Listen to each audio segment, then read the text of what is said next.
बैगन, चलिए बैगन वाला, हाँ ठीक है। पैसा दीजिएगा, रखिए ना, चाट खा लीजिएगा, साली को घुमाइएगा, गर्लफ्रेंड को घुमाइएगा, मेला उला आया है, जे भी गरमाइल रहना चाहिए सबको दिलवाइएगा ना लास्ट में, ठीक है? लास्ट में आइए बैगन वाला।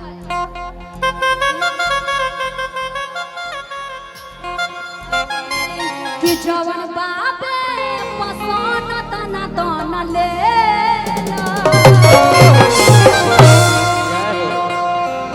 भया जान पाया गन ले लो। अरे नया नया बन के एक अगला गाना याद करके रखिएगा, ठीक ना? कि जवन बाबे पसंद तना तना लेला, कि नया नया बन के आइल भया पानी। क्या बात? अगावे हमरा पे चटारा तू चटारा कारी, नया बन के आइल भया पानी। हमरा पे चटारा तू चटारा कारी, जवन बाबे पसंद तना तना लेला। लमका आपको पसंद है कि गोलका? गोलका। आए? हमको लग रहा है बैगन नहीं, आपको बांस पसंद है। लग रहा है कि पंडाल में बांस करने वाले हैं, जय हो। मतलब टेंट उठ चलाते हैं काजी, समियाना वाला। बैगन या तो ऐसा होता है, नहीं तो ऐसा होता है काजी। दो टाइप से होता है ना, एगो लमका एगो गोलका। तो इधर भाई अपना अपना पसंद गोलका है तो चोखा खाओ और की तरुआ खाओ। लमका लमका के सब्जी खा सकै छी, भुजिया खा सकै छी, एंटीबायोटिक होला। आ सबके गोलका, हाँ। मतलब एत बता नहीं रहल छी कि एना एना कर रहल छी गोलका गोल। मतलब हम पूछ रहे हैं तो सब आदमी के मुंह से लेर चूरा लग रहा है कि यहाँ पर हम बैगन लेके बैठल हैं बांटने के लिए। अरे पूछा जा रहा है कि लमका पसंद है कि गोलका? केते आदमी मुंह चपचपा रहल है, मुंह में मिल जाए, बिहान बनवा ले घर में बैगन के। कम खाइएगा, एलर्जी भी होता है। कि जवन बाबे पसंद तना तना लेला। हमारी मैडम सब हीरोइन सब जो आई हैं, हम चाहेंगे सब तरफ रहिए। देखिए इधर दीवाने से कितना सुंदर सुंदर है, ठीक है? हम सब तरफ जाएंगे, लेकिन आपको इनका ख्याल रखना है, ठीक ना? आगे दुख दर्द इनका कह सकै छी इशारा में, ठीक ना? आप सब इधर देख के डांस कीजिएगा, ठीक है? और आप थोड़ा इन पे ध्यान दीजिएगा, इन सब पे, ठीक ना? इधर और आप पियर फराक वाली इधर आइए। आप थोड़ा इधर भी, हमारे वरिष्ठगण इधर हेलो मैडम, आपका दिल लग रहा है उधर लग गया, इधर आ जाइए। हाँ, बड़ी कन्या सम्मान करबे, कोहबर में जाए। इधर आइए, आप यहाँ पे डांस कीजिएगा। देखिए प्यारे प्यारे हमारे चाचा जी हैं, बुरा मत देखिए, हड्डी में बहुत जान है, ठीक है? यहाँ पे आप एंजॉय करना है, ठीक है? सबको झुमाना है, खुद झूमना है इधर, और हम सब जगह जाएंगे। और ये उजड़ की आइए, आप इधर रहिएगा। अहाँ सब बड़ बतिया छी, डांस करे दियो ने। कि जवन बाबे पसंद तना तना देला, आबे जान पाए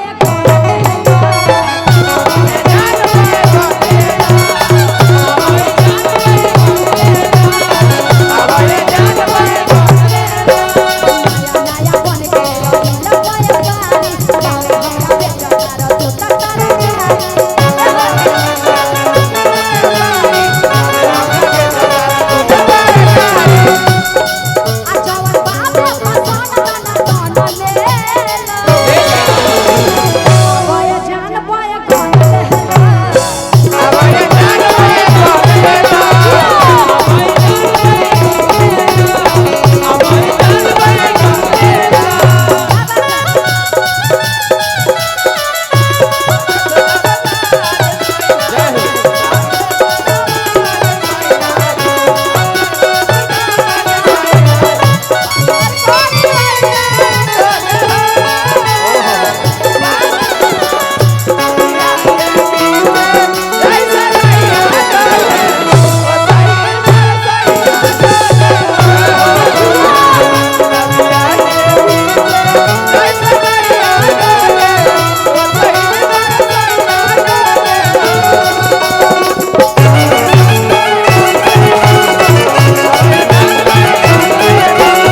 देख ले बदल दिए कि मतलब दोसर मैडम के ले आल जाओ।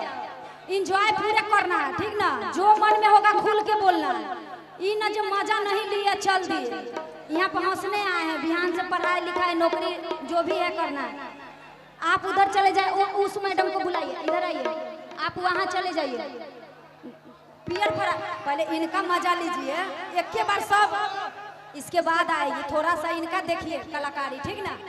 अरे किया बया जान बया गान देला एक्सप्रेशन इनकर देख रहल छी, ट्रेंड छथि कि जवन बाबे दाना दाना दाना लेला। देखे आया बया जान बया गान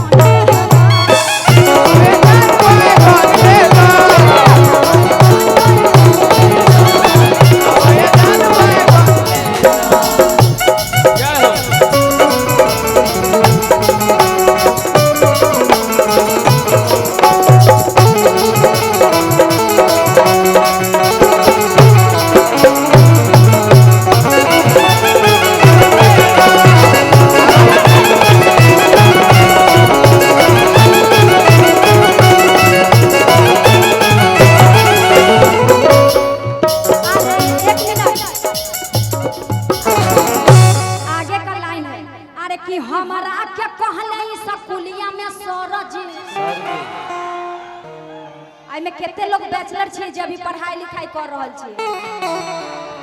बाप रे, सब अभी पढ़ रहल छे नै? माता रानी के आशीर्वाद अहाँ सब पे पड़ जाओ कि जे चाहे छी तुरंत भ जाए। अरे कि हमरा के कहले स्कूलिया में सरज आया करा के खइला से होला ये लरज कि जवन बाबे पसंद दाना दाना लेला। NDS Bank लमका की गोलका? गोलका गोलका। कभी लमका भी खाइए है? लमका का सब्जी अरे पूरा इंडिया हिली बाबू, खाली तू देखत जा। क्या बात? बाबू कौन पियर की? महाराज पहले ना बोलना चाहिए, आपके लिए ना आई है। कहाँ इधर आइए। बैगनी कलर है। यहाँ यहाँ डांस कीजिए, आपको ये बहुत लाइक करते हैं। और अब पियर वाली, ये पियर वाली इनको इधर खोज रहे हैं। इनको ना बाप इधर आइए, आपको बहुत पसंद करने वाले लोग बहुत है यहाँ। मतलब चुन चुन के यहाँ सब कहते नहीं। इधर आइए ना मैडम, इधर आइए। आपके दीवाने इतने हैं, इस तरफ भागिएगा। बाप रे, शर्मा भी रही है।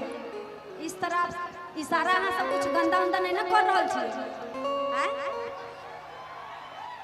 कि जवन बाबे पसंद दाना दाना लेला।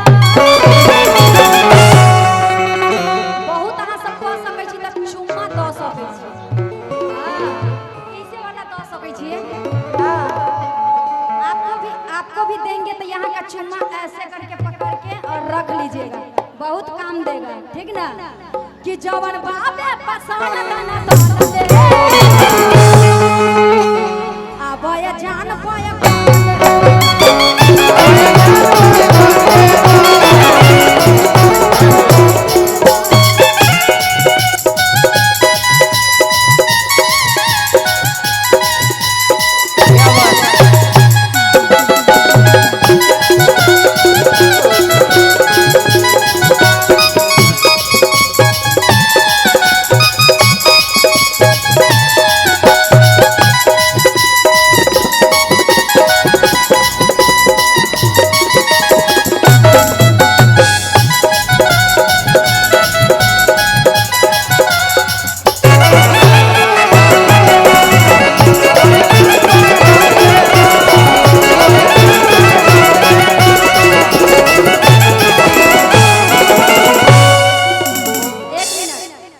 इसमें से कौन एगो लड़का है जी बड़ी जोशियाल है? कौन है जी? कौन है? करिकवा टोपी वाला?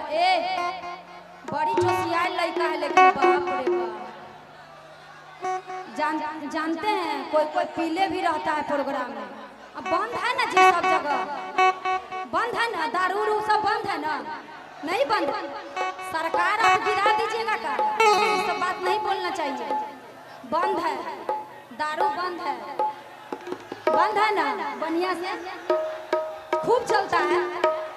नीतीश कुमार जी सुनेंगे तो समझ जाइए, इस तरह आप उनका एगो इसमें से चले गए क्या, जो ज्यादा जोशियाल थे चल गए। उनको रहने दीजिए ना, गर्मी शांत हो जाएगा थोड़ा। नहीं एंजॉय करने आए उनको, आपको नहीं पीछे करना चाहिए। वैसा आदमी तो और आगे चाहिए, जोश मिलता है का जी। आप कौन सा गाना सुनिएगा? बैगन हो गया, आगे 32 GB। वाह, अरे की दाल भात चटनी